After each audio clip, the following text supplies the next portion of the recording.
Good afternoon, everyone, and welcome to another LinkedIn Live with your friends here at Avid. My name is Nathan Hill. I'm joined by my good friend Courtney Cruz from Amplify today, and we're going to talk all about multi-channel fundraising. Courtney, thanks for being here. How you doing today? I'm so good. So great to be with you, my friend. Always good to spend some time with you. Yeah. I'm going to pull up the comments so I can see all of that here. As I'm doing that, I would love for you, if you're joining us on LinkedIn, you're joining us on YouTube, wherever you're at, to jump in and let us know who you are, what organization are you from, and then where in the world are you tuning in from today. Always fun to see just how many folks are really trying to figure out how can we go optimize our fundraising? How can we go find new and innovative ways in order to grow giving, to grow generosity, bring in AI tools even into the picture to help us scale and be more efficient, all that sort of stuff. So again, jump into the comments and let me know who you are, what organization are you from, and then where in the world are you tuning in from today. As you do that, and I'll keep an eye out there and give some shout outs as we go. I also want to introduce ourselves, and so we'll play the same game with you. If you haven't been on one of these LinkedIn Lives with us here at Avid before, a little bit about what you're getting yourself into. Avid is the fundraising agency in the cloud. What that means, just super quickly, is that we really do three primary things. We help connect your systems together, because usually, and Courtney, I'm sure you can identify with this too, most nonprofit tech doesn't play very nice together. Weird. That's odd. Yeah, strange we found ourselves here. But so we sit in the middle and try to bring all those tools together, bring all your data together under one roof to make it actually talk. Along with that, we're then visualizing what opportunities are there to grow giving, to grow generosity, what problems are maybe creeping in that need to be solved in your program, and using some machine learning and AI tools to do that and serve up those insights to you. And then ultimately, we help you run the plays. Everything from identifying audiences and segments and who you should be targeting and pushing them out to the right channels. We'll look at more of that today, but also even generating the creative that you need to go deploy campaigns. You've probably heard all these words as I went, but AVID is actually an acronym. We aggregate your data in your tools. We visualize what's happening. We identify those trends in those segments and then deploy campaigns so you can grow your fundraising and grow your revenue. So that's AVID in a nutshell, and you'll see different components of that today as we go through our time together. Again, my name is Nathan Hill. I'm the VP of training here at AVID, and so have the pleasure of doing everything from showing people the platform seemingly on a daily basis, running different demos, to running different training opportunities like this as well. And I'm just thrilled to be with you. I'm based in Fort Collins, Colorado, so that's where I'm tuning in from today, and just excited to spend some time with you all. And Courtney Cruz, I'll give you a quick intro, and then you can kind of introduce yourself too. We've worked together for many, many years at this point, and glad we still have ways to stay connected. We've become good friends over the years, and Courtney recently founded a company called Amplify, and I'll let you explain more about Amplify, but Courtney is a brilliant fundraiser, helping nonprofits every single day with everything from copywriting to creative to data and segmentation and everything in between. So Courtney, tell us a little bit about Amplify and the work that you're doing. Sure. Yeah. So we help nonprofits build, grow, scale their fundraising programs. Our approach to fundraising, we call it a human first approach, because in all of the years of fundraising that I've done, there's one main principle that remains true, is that people give when they feel connected to people. And so our entire approach to fundraising is about connecting with humans, connecting with our donors in a very, very personal way. And that starts from the point of acquisition all the way through upgrading them to, through the pipeline up to, major donors. And so thrilled to be with you, Nathan. I love you dearly. We have worked together since I think you were the ripe old age of 19. Yeah. And love that our paths continue to cross, and just so thankful to be here to help so many nonprofits. I put this, in a comment on LinkedIn. I'm like, we want to help you. That is so our heart, our desire is to help you figure this whole thing out. And today, specifically around multi-channel fundraising and what your organization do to build and scale a program like that to be incredibly more effective in your mission. Yeah. Well, I love it. Thank you for being here again. We've got a lot in store that we're going to cover. We're going to talk a little bit about sort of the trends currently related to multi-channel. We'll look at some data and some stats about kind of what's happening and where some of the impact lies today. Courtney's going to unpack a full case study looking at how she's working with nonprofit organizations to grow revenue through some multi-channel approaches. So making it really practical for us. And then we're going to look at a few things related to Avid that can actually help you grow and scale your multi-channel efforts, because it's really, really, really hard to do in 2025 if you don't have the right tools to make it work. Before we jump in, I want to give some shout outs because we got some friends joining us on LinkedIn. I see Bethany Ware from Crew, based in Orlando. Welcome, Bethany. We've got Keith Purcell from Tone in Austin, Texas. So welcome to the Texas crew. We've got Matthew Schibler joining us from Spring Grove, Pennsylvania. Shout out to Matthew. Thanks for being here. Our good friend Anthony Jones jumping in here in the comments as well. Thanks, Anthony. And you know Brittany well. Thanks for joining in and jumping in with us today, Brittany. Again, if you're just joining us, feel free to let me know. Let us know in the comments. Who are you? What organization are you from? And then where are you tuning in from? Just, again, love to see who all is trying to find these innovative ways to grow fundraising and revenue and ultimately generosity. That said, let's dive into the power of multi-channel fundraising and how to actually make it scalable. My friend Eric Tamales, who is my dear friend as well, he's my colleague here at Avid. He made fun of me a month ago or so because in a presentation, I think I said exactly, we love putting donors in buckets. But I stand by that comment because we really love putting our donors in buckets in any way we possibly can.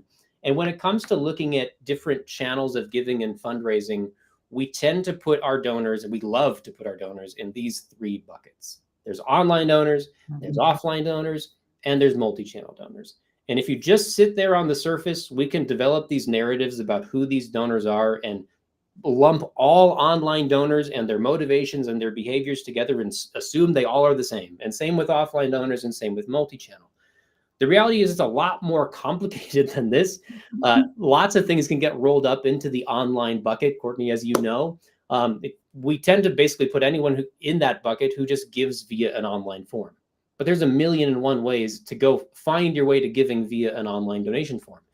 It could very well be someone who lands on your website, hits the donate button, finds a donation page, and gives a gift. It could be someone who gets a direct mail piece in the mail and scans a QR code or puts in a URL that's on the piece and ends up giving. Maybe they don't even do that. They just go to your homepage after they receive the piece in the mail and then they give. And sometimes they get lumped into the online donor bucket. But those are very different motivations and very different behaviors of how someone lands in the catch-all bucket of online. The same is true for offline, whether you're giving over the phone, you're writing a check, you're going to an event and you're giving, lots of different ways to fall in the offline bucket, but very different motivations and very different behaviors. And then you have the elusive multi-channel donor that we all would love to have more of because they're incredibly valuable. We'll look at some of those stats in a moment. These are people that give in both camps. Sometimes they give online, sometimes they give offline. When we look at some of the stats around this, we look at the value of these different types of donors. You can see that an online donor, this is pulling from the Avid database, about 127 organizations are currently in there. On average, across those organizations, online donors give about $170 per year annually. An offline donor who only gives offline, and we're not really doing anything on the multi-channel side with them, they give about $137 per year. You jump to a multi-channel donor and it's just like through the roof, as you know. It's more than, or it's about double what you see for online donors. It's almost triple, if my math is right, maybe a little less than triple what an offline donor is worth if you get them to give in both of these channels.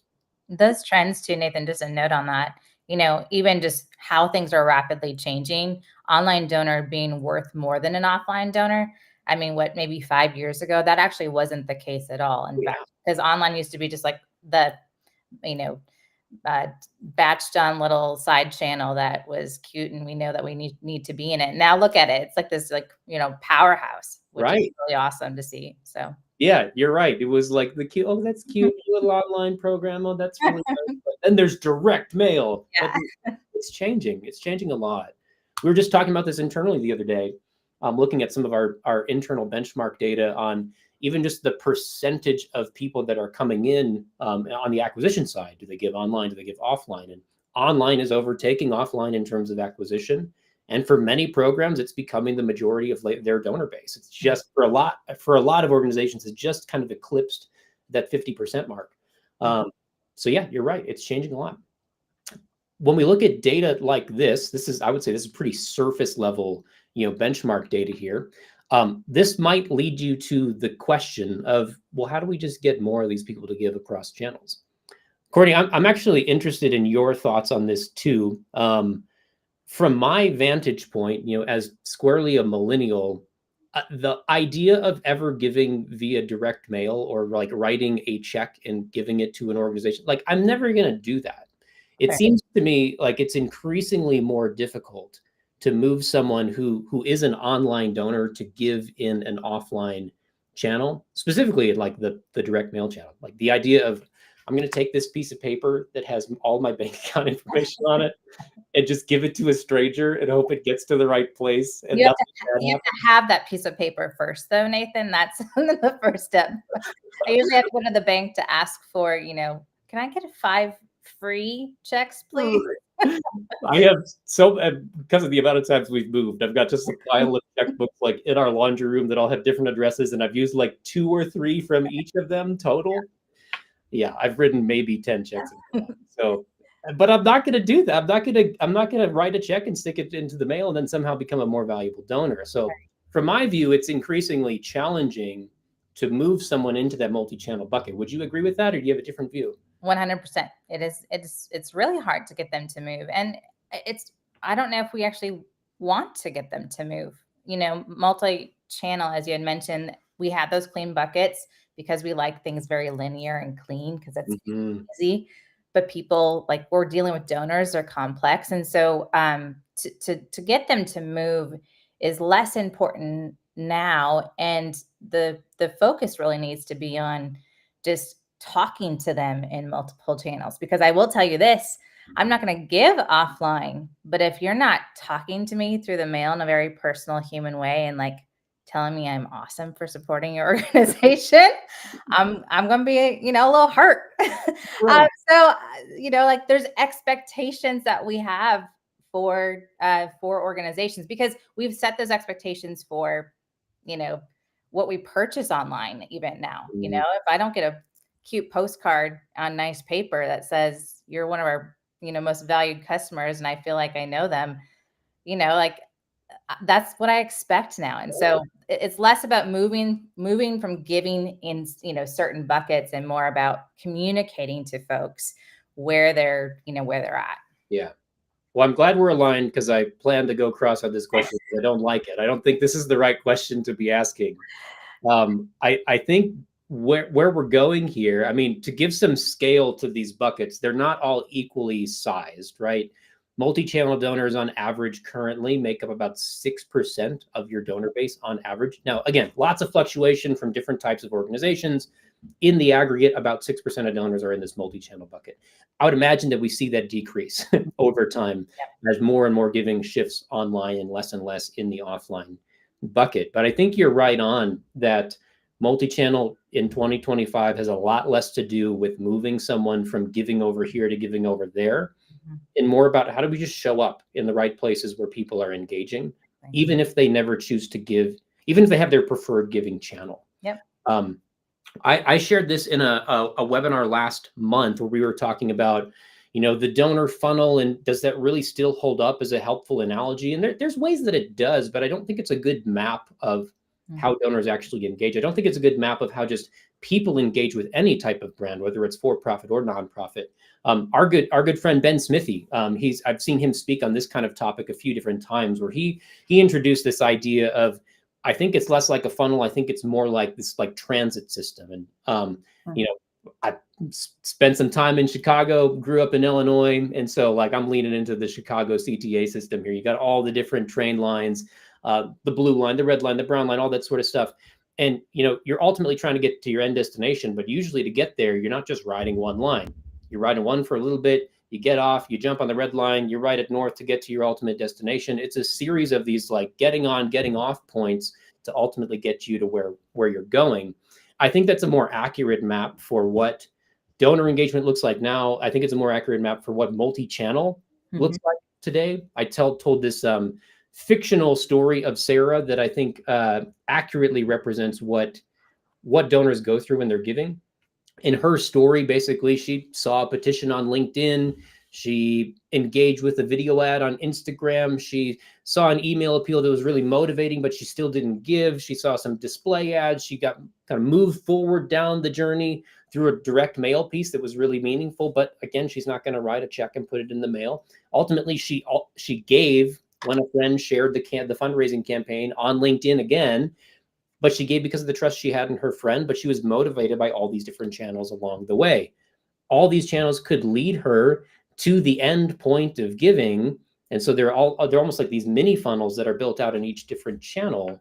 Yeah. But all of them are important to move you forward in the relationship through cultivation and through stewardship, even if you have that primary channel that you typically give in. So I think this is a better analogy to just think about the donor engagement side. How does that land with you, Courtney? Yeah, absolutely. I actually heard just this past week, we work with an organization and they do a ton of top of funnel marketing, and they actually located one donor who had 17 touch points before they actually converted in the end. Now, I'd like to like cut that down a little bit, but Sure. the fact that you can, there's a lot of ways to see into that, and it really just was such a powerful a visual. I'm a very visual person, like a visual to kind of see that they started 17 pieces, channels or, interactions ago, like whatever that thing was. And it wasn't until, this very last thing that they raised their hand and said yes. And so, and they all played a very specific part. And some might take 17, some might take one, and so that's why the focus of multi-channel has to be intentionality and going into these channels, but understanding, how best to use them. Right. Yeah, I mean, I think it also leads us to a point of, to go be present in all these channels, it also requires just then a lot more from us, right? Maybe. We'll see as we go here. Yeah. If you're just doing things manually, like in the traditional sense, Mhm. there's that many more channels to write creative for, multiply by all the different segments that you need to write custom creative for in all your different channels. It's a ton of work, plus the measurement side of that and the tracking and the attribution. So it's really challenging. Just to throw a couple quick stats out there, a couple quick data points to show you the real like revenue impact of adopting this type of approach. If we throw this fourth bucket in there, again, I'm trying to get away from buckets. We're going to look at a chart now, but if you have these offline donors that are cultivated with email, and when you introduce that channel, even if they never give through email, they're worth 44% more annually, because they're cultivated in a channel that they frequently interact in. Again, even if they never choose to give in an online capacity. The same is true on the retention side. That type of a donor retains 13% better than an offline donor that is not cultivated with email. And I don't want to get so fixated on just email, but it's representative of how do we go engage with these people in the channels that they're present in, because even if your offline donors typically skew to an older demographic, those are the people who are primarily using Facebook today. They're also super active in their email and read every single email that they ever receive, even if it's spam and junk. They're very active in all those digital channels, even if they would never give or transact online. So one more chart from the Avid database.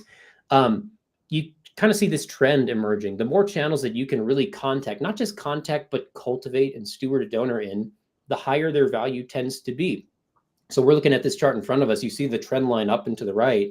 Basically, you have lower value if you have less means of contacting them. If you can talk with them via email, via phone, via direct mail, email unlocks a lot of different online channels with advertising and retargeting, all that sort of stuff. You have a better chance of seeing them give more and retain better because you can cultivate them across channels where they really meaningfully interact. So I'll throw this call to action up just for a moment. It is this resource for you, something to kind of take a next step on if this is interesting.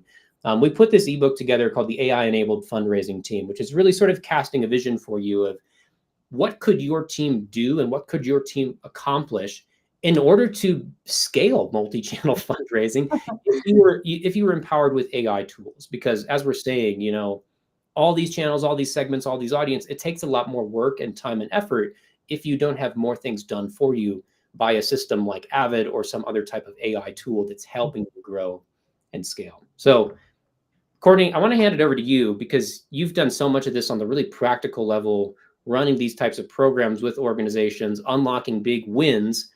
So, what do you have for us today as we dive into like some practicalities on case studies and that sort of thing? Sure. Yeah. Honestly, Nathan, before we kind of dive in, and we've kind of hinted at this a little bit, is that this space has changed. I even think about the work I was doing even 2 years ago and the efforts that I was putting towards multi-channel, what that looked like. And I remember always thinking like, I've got to get the donation here. I've got to get the donation in this channel. And, after trying and being defeated maybe in the results that you see in those channels that you hope will have the results, maybe it's time to actually do something different. And I see that wave really happening now. And that's why this conversation is so critical. So I'd love to kind of show you an organization that we're working with that does incredible work and really understands the space really well. But before we dive in, I think the best way to understand multi-channel fundraising is if we look at the Chicago Bulls, and specifically the 1996 Chicago Bulls. Well, fire up your screen share here. We'll see what you got. All right. You're speaking like my love language. You know this. Well, when you talked about the Chicago CTA, I was like, oh, interesting. I have Chicago Bulls in my conversation today. Listen, I grew up, well, kind of 10 years. I was in Chicago for 10 years. That's actually where you and I met. And Chicago was home for me. Before that, I'm a huge sports fan. I was a huge Bulls fan growing up. Yeah. Who doesn't love the 96 Bulls? And so as I'm thinking about how effective and powerful multi-channel is, that is the Chicago Bulls of, 1996, because the Bulls were the most dominant, well-rounded, balanced team during that age, and I think the key part of it, of that team, is that, yes, they had the superstars. Or maybe the superstar. I told my 15-year-old son I was going to be talking about the GOAT, Michael Jordan, today, and he quickly was, debating me on LeBron James. That's a whole other conversation for another day. But it is. But it's not just about that one player. There's a lot of superstars on the team, and the one player, the one person isn't going to win championships, and that's similar to multi-channel fundraising. It's about the combination of the strengths of the players on the team. And even if you just look at, these 5 players from the 96 Bulls, you could even, look at Jordan and think about Jordan maybe as the channel of your website. Your website is kind of like the central hub for everything. It is the centerpiece. He is the superstar. So is the website. It needs to be clean. He is very clutch. It has to be able to close. And all other channels are really pointing to Jordan, to the website, to do a lot of the work. But it's not just about Jordan. We also need, Ron Harper. Ron Harper was that steady veteran player. And so I like to think of Ron Harper as direct mail because he's not flashy. Kind of uses this old school approach. That's really what direct mail is. I say that with love, because we need it. We have to have it in our programs. And really, it's the trustworthy medium that people know and love and have, because it's been around for so long.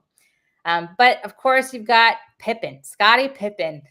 He's that versatile workhorse. I think of Scottie Pippen like email. And the reason is because he shows up for every game. He can play offense. He can play defense, acquisition, retention. You can see how this all plays out really well on this multi-channel view. And he's always present. He's very personal. And that's what you can do with email, is be very, very personal. And the reality is that if Scottie Pippen's not there, if email's not there, the program quickly falls apart. And then you've got some other folks on the team. You got Tony Kukoc. unexpected, maybe momentum driver, but hot off the bench. He had the potential to be able to like change the trajectory of the game if he got hot. And that is absolutely what happens within social media or paid social.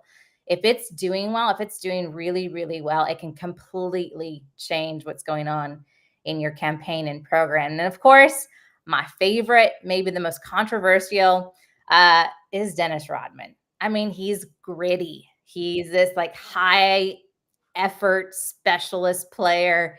I like to think of Dennis Rodman as your text channel because he shows up when you need something. He's scrappy, he hustles, he's always effective, and maybe above all other things is he's always in your face. And that's kind of like text messages, right? They're always there. That's why they're so effective, because we all live with our phone right there in our hand and it's in front of us. We can't avoid it. And that's why texting is so, so powerful. But the Bulls didn't win just with like these key 5 players. They had, an effective bench. And if you think about that through multi-channel fundraising, you could think about it like peer-to-peer, or maybe traditional media with radio and TV, or phone calls and voicemails, and you name it, name the channel. It takes all of them working together to be effective.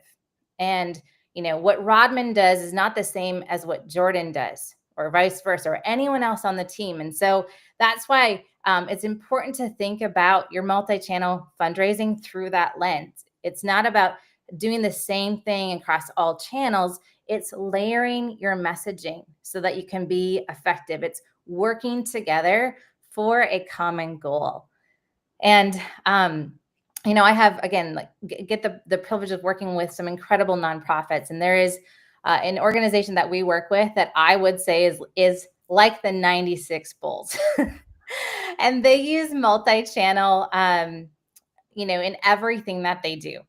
They are a traditional media organization that started again with radio. They then went to probably direct mail, then maybe phone, added on email and some of the other channels afterwards. But the cool thing is that they are so intentional about all of these channels. They understand the dynamics and the strengths and the abilities of each channel, like when to use email, when to use texting, when I should be putting out, messages on social media. And so the way that they do this, and this goes back to your comment, Nathan, about, it's a lot of work. Well, I don't know if it has to be. This is a great example of how they use multi-channel, because they're a radio, a media broadcast organization.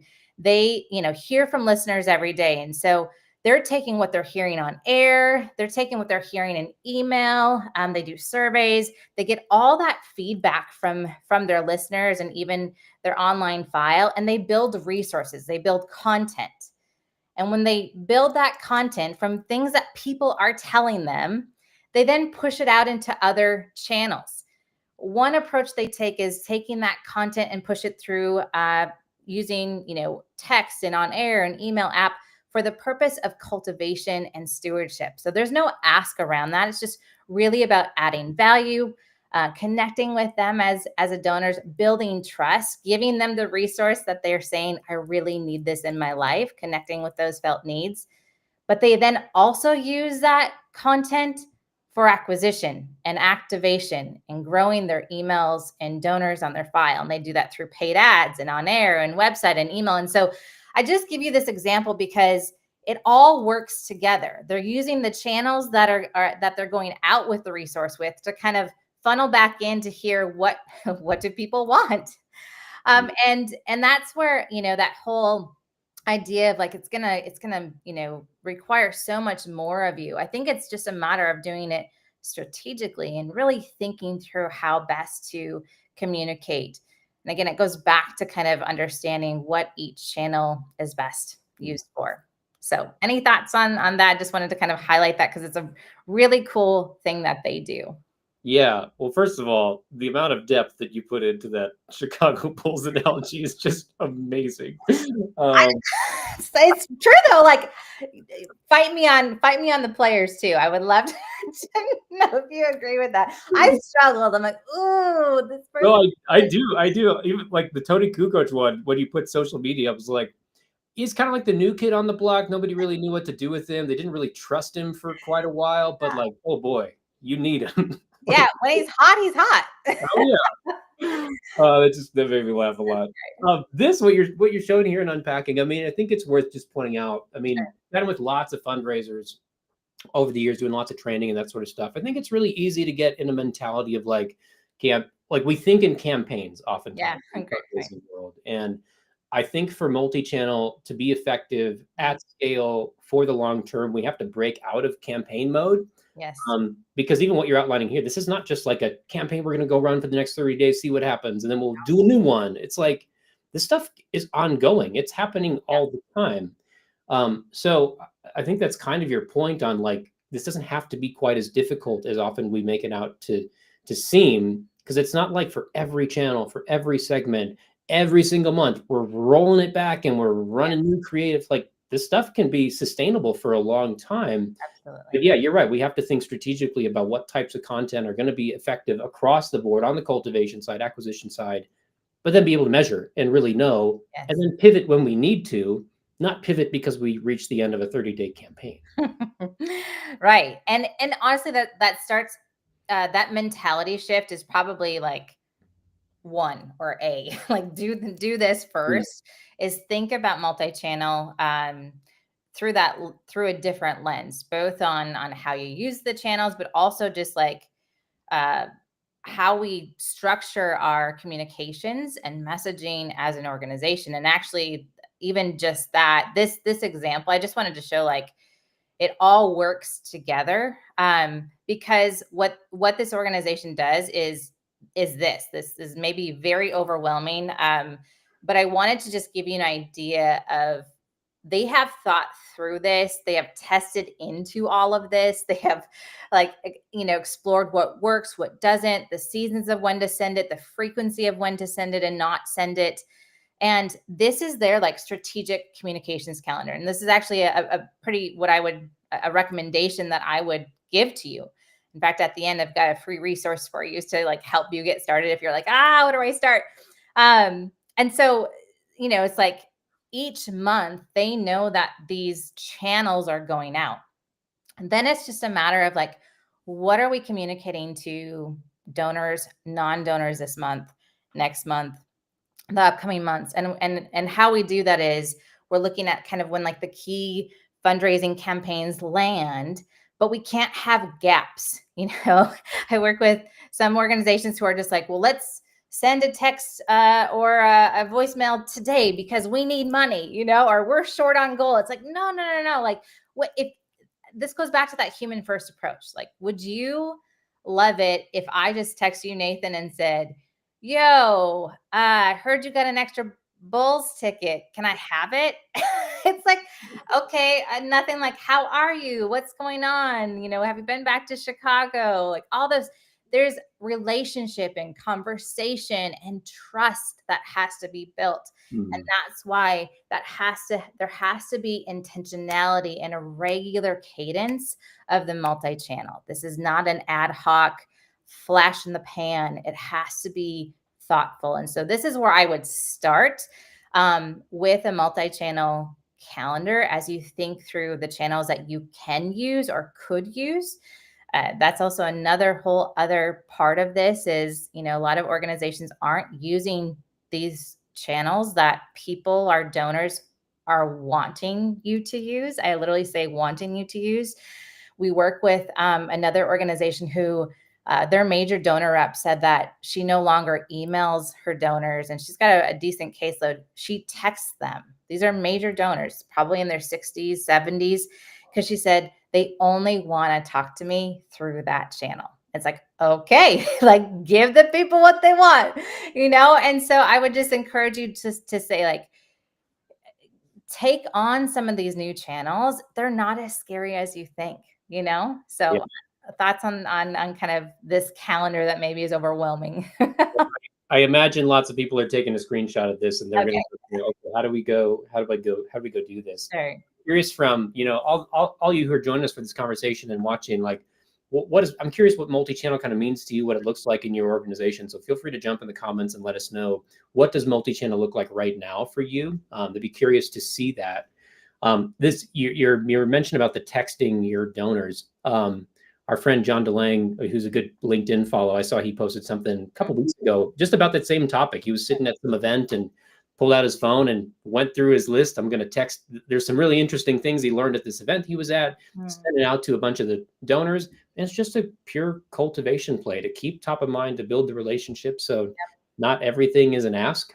Yep. Yeah, using that text message channel, because every single person who got that text message is going to see it, and they're going. It's like what's the open rate? It's like 98.7% of Yes. messages get opened.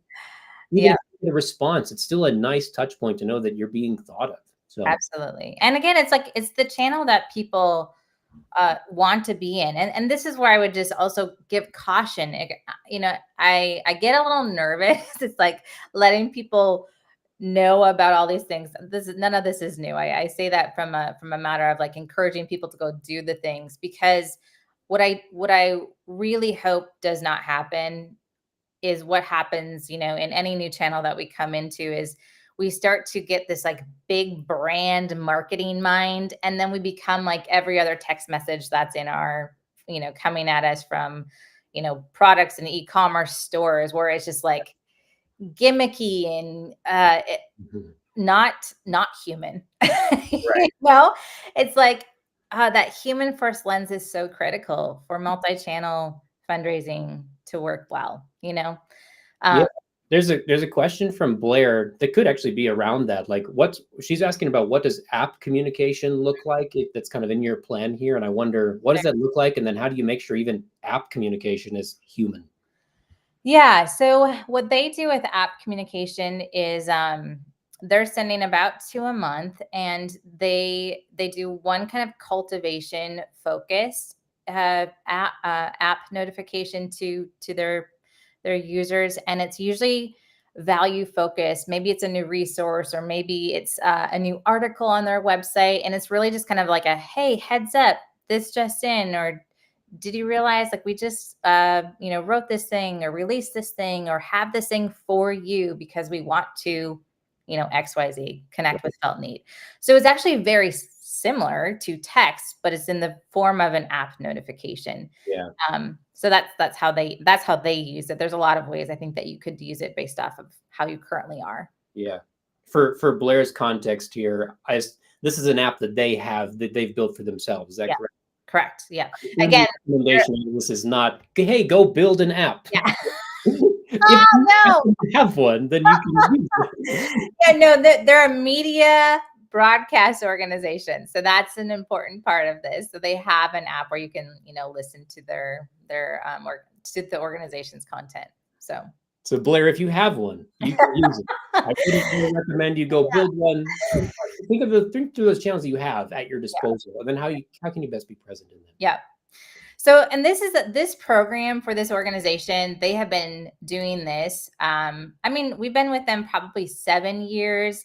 We continue to kind of add new channels or test into new channels, but it's led to incredible success. Even just over the last 4 years, they've seen a 32% growth in their overall program. And so Wow. it's just this constant growth in the program. We actually haven't had 1 year where we've had a decline in the last 6 years. So not to be like amazing, but it's amazing, to see that growth. But again, it's because of intentionality, and part of that intentionality is just not like, it's not a set it and forget it. It's constantly analyzing and seeing what's going on in the program. Nathan, you talk about what Avid is. It's great because like you work with Avid. That is your job. I'm here to tell you, I use Avid every single day, multiple times a day. I'm just constantly logged in because we use Avid to continue to look at the performance of our programs. and we love Avid. Again, we've used it for a couple of years now. And every organization that we work with is on it. And the great thing is that you might kind of set it, forget it, or hope that the thing continues to run. And then quarterly or maybe twice a year, you're like, oh, like, let's see how we're doing. Like, you cannot do that anymore. I remember when I first started on the agency side, we would pull analysis once a year. And it's kind of like, let's see how we did. Like Avid allows you to see your data in real time. Every single day, the data is refreshing.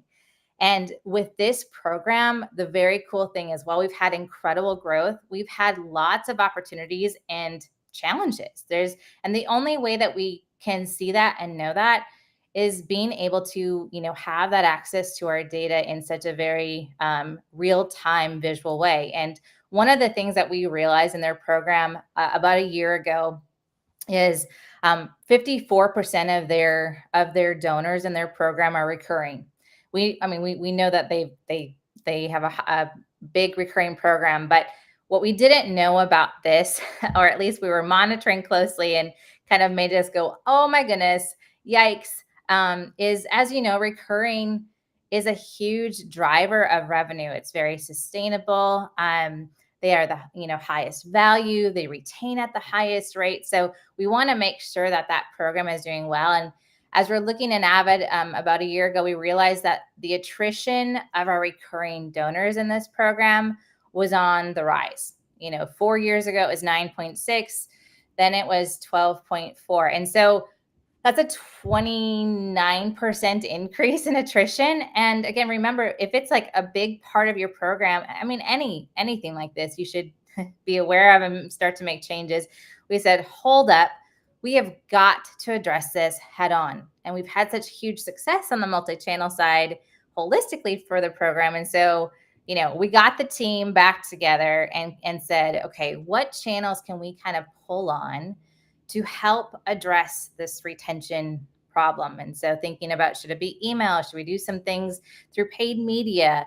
And kind of building this retention plan using multiple channels. And this is really what it looked like. We did some direct to voicemails. So we use a platform called Sly Broadcast. There's a lot of them out there. And what we did in the direct to voicemail is we built a plan that 6 times a year, we would leave our recurring donors a voicemail just to encourage them. Maybe tell them we were thinking of them, ask them, how we can come alongside them, like connecting with them. There's no ask at all. It's, again, remember, this is about retention, connecting with them, reminding them of the impact. So we implemented these Sly broadcasts about 6 years, or 6 times a year. We then also started sending monthly emails. So if I'm a recurring donor, every month I'm getting my, my donation is going out, my credit card is getting charged to give to the organization. Well, why wouldn't we want to tell them thank you every month? Yes, I know there's like receipting that happens with a lot of organizations, but I'm talking something more intentional, something again about connection. And the cool thing about this, going back again, Nathan, to your point of like, it's going to be more work, not necessarily, maybe upfront. The beauty of digital is automation. And so what our team has done is we have actually already written the 12 emails for this entire year. We set it up in their email platform and have it triggering every single month on the day that their credit card is charged. And it's just about stories of impact, giving them a resource. There's no ask in this. It is true stewardship and a consistent, messaging to them. We also used Avid to kind of segment our list, find those people in that recurring program, and then push that audience into third-party platforms like Meta. And again, showing them ads that truly just thank them. Like this one, it says, your generosity has made an incredible impact. Thank you for your giving. Together, we're doing this. We can't do this without you. Again, there's no ask, just simply thanking them. And then we also send text messages. There's no ask in it. It's about a resource. This is a faith-based organization, if you haven't caught on to that already. But and so they're sending lots of really great resources that align with their mission. And so this text went out after some things were happening in our country, and we were just trying to encourage them. There's no ask on this. And we send these about once a month to these recurring donors. And then finally, this is probably my favorite thing, Nathan. We created a physical book. Now, this organization doesn't use premiums or any kind of like physical anything that they mail. There's no like tchotchke or anything like that. But every single day they have an email that goes out that they call Verse of the Day, which is, encouragement in someone's inbox every day. So what we did was, and going back to your point of more work, all we did was we took all that content, that daily content that dripped out for the whole year, packaged it up, and made a 365-day resource, physical book. And then we mailed it to every recurring donor at year end to encourage them as they come into the first of the year. It's amazing. What? It's amazing. And the book, I wish I could really do it justice. It was like thick. It's not just some little thing, but all that content was already created. It's just repackaging it. And you know what the cool thing about this? Everyone's like, oh my gosh, I can't imagine the expense. It was like $2 to $3, So like all of this stuff doesn't have to be a ton of work. It doesn't have to cost you an arm and a leg. It's about intentionality, thinking about like what content's already being created, what messages are already going out. Could you kind of rework these things to have greater intentionality in all of these different channels? And specifically for this, I guess, case study is we had this retention problem. We didn't know if this would work, but we're like, why not love on our most valuable donors, And the cool thing is at the end, when we just pulled the data this past month, we saw that retention increased by 19%. On a recurring donor, which is even more amazing. Already high retention. To move the needle at all is amazing. To move by that scale, that's incredible. Yeah. So again, intentionality, thinking through what that messaging is, using each channel for their unique purpose. And this wasn't a direct, donation ask campaign or strategy. It was definitely a revenue play, but ultimately it's about caring for our people. It's taking that human first approach and not, continuing to be like, aren't we awesome? Give us a gift. No, like this is about how can we be a resource to them? And that goes back to that mentality change, Nathan, of like multi-channel and like, what are we even doing all this for? I think that we could see radical improvements as we see here. Yeah. If we just do the right thing, invest in our donors. They're our most important, resources that we have as nonprofits. And this is really how we felt after that, right? The classic Michael Jordan. I had to include this. Come on. And so, so just really, really cool work. We're continuing to fine tune that entire, stewardship series. But again, a lot of it was like automated, which is so cool. So any thoughts, questions? Maybe I'll go off of that so it's not overwhelming. We need to put a warning up for like anyone with epilepsy with that one, Vertigo. I'm like, I'm so sorry. Oh no, that's just incredible. Again, to move the needle that much on anything related to retention is huge. Specifically with recurring donors is even more incredible. And I just love that there's nothing gimmicky about what you've done. It's all about just investing in the relationship. And my point earlier about it being harder to go scale multi-channel, it is hard to do if you don't have the right tools to scale. It is hard to do if you don't see this kind of comprehensive approach to like the humanized approach to all these channels, how you can recycle content. So I do really appreciate how you've kind of spelled that out and broken that out into, I think, bite-sized chunks for us. I don't know if you saw that comment I flashed on the screen for a moment.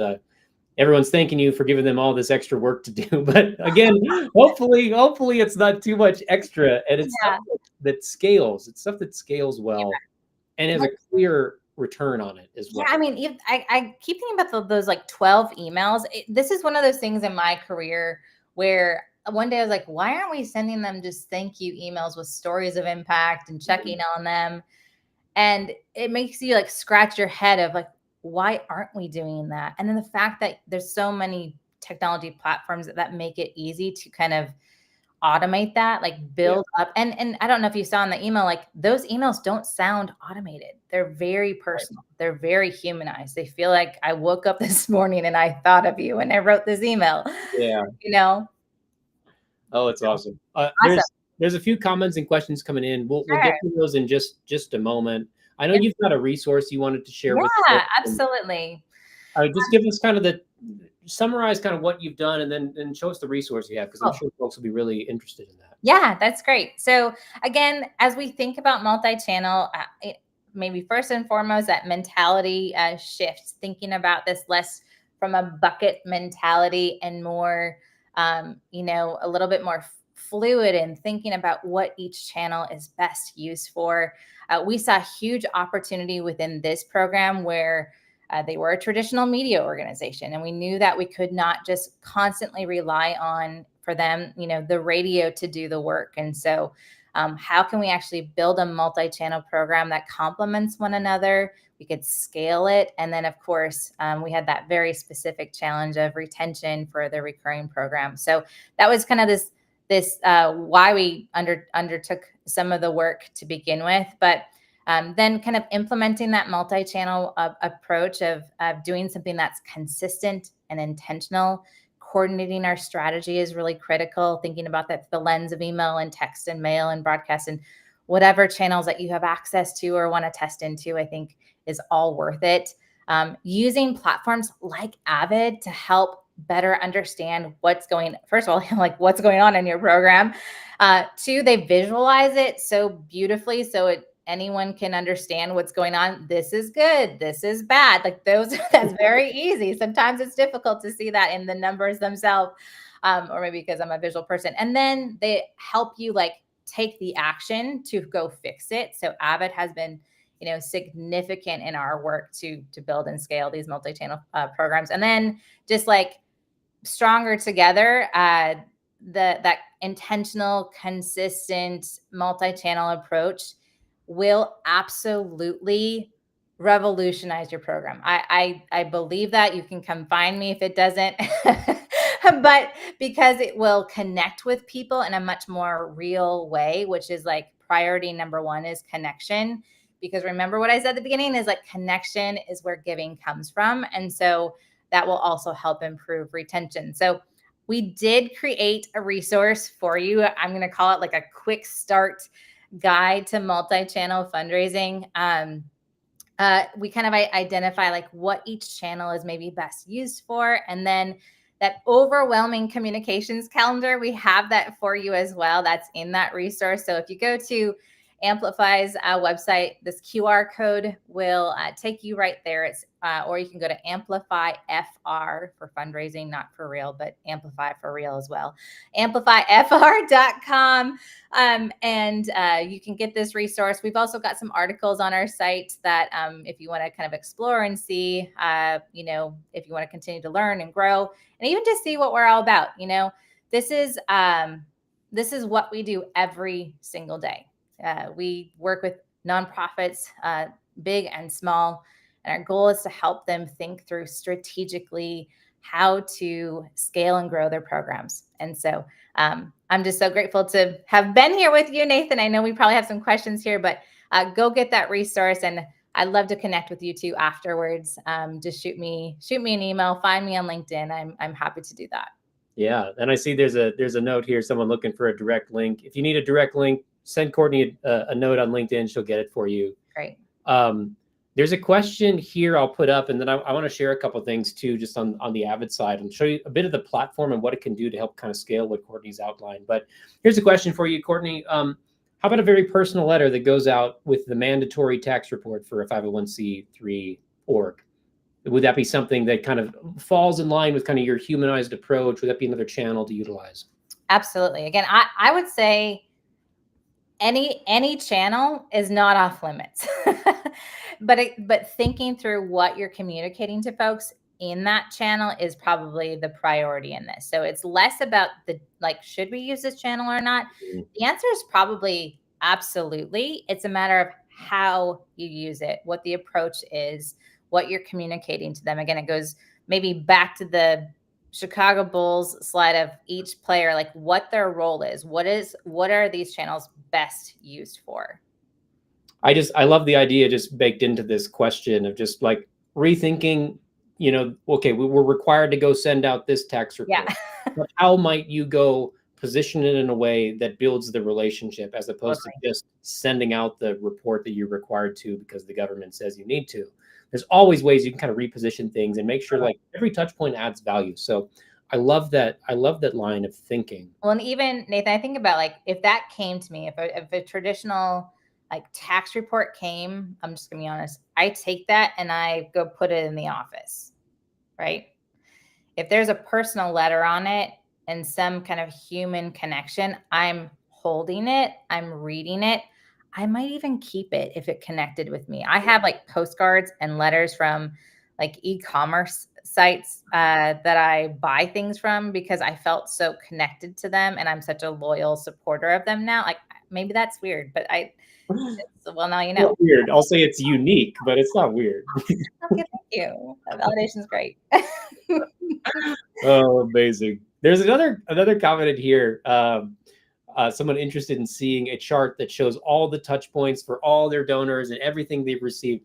I don't know that I have the magical report that does all of that at once, Yeah. but I did want to show just a couple things, again, on the Avid side related to multi-channel, some of the visualization, some of the data that's coming in when we're connecting all the channels, right? Your CRM, your email tools, your ad tools, et cetera.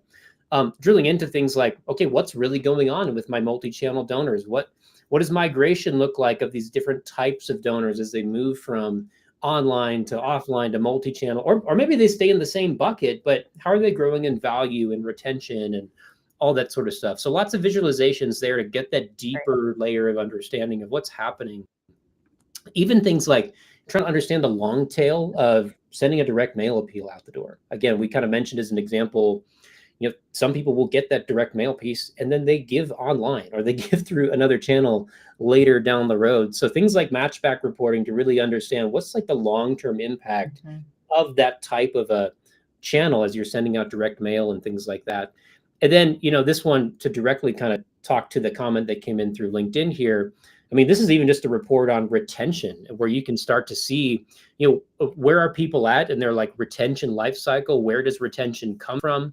All that sort of stuff, even drilling into what channels and what sources drove someone's first gift versus what drove their next gift and their actual gift that led to them being a retained donor this year. So lots of really interesting things here. On top of that, even, and Courtney, you kind of alluded to these tools, but say you're going through here, you're finding some really interesting things. Let's jump back here to this report and say, I want to go push these offline only donors and see if we can go target them with some advertising, knowing that they might not ever give through that channel. But what if I showed them that like cultivation type of ad that Courtney, you showed in the example a little bit earlier? I can go take this audience, I can go push them out directly over to Facebook or Meta or even to Google ads or, Microsoft ads or choose your platform of choice. And now you can go talk to them instantaneously via other channels without all the manual work of list pulls, deduplication, segmentation, and updating them every day and all that. It's done for you. So I just wanted to showcase some of those tools because this is what's possible in 2025 with the software and the technology we have available to us. It makes this stuff so much easier. It takes that extra work out of the picture and let's just spend more time on the more important things. How do you develop better relationships with donors, focus on the strategy side, long-term health of your organization, all that good stuff. So any other questions? I'm just kind of scrolling through here. And I don't see anything brand new, but if you got another question you want us to answer here in the next 30 seconds before we sign off, drop it in there. But Courtney, any parting words from you to our viewers who have joined us today? I would just say, I know that it's a lot. This organization has been, trying things. The one that I showed today was like, it's trying things for years. I would just say, start somewhere. Start with one additional channel.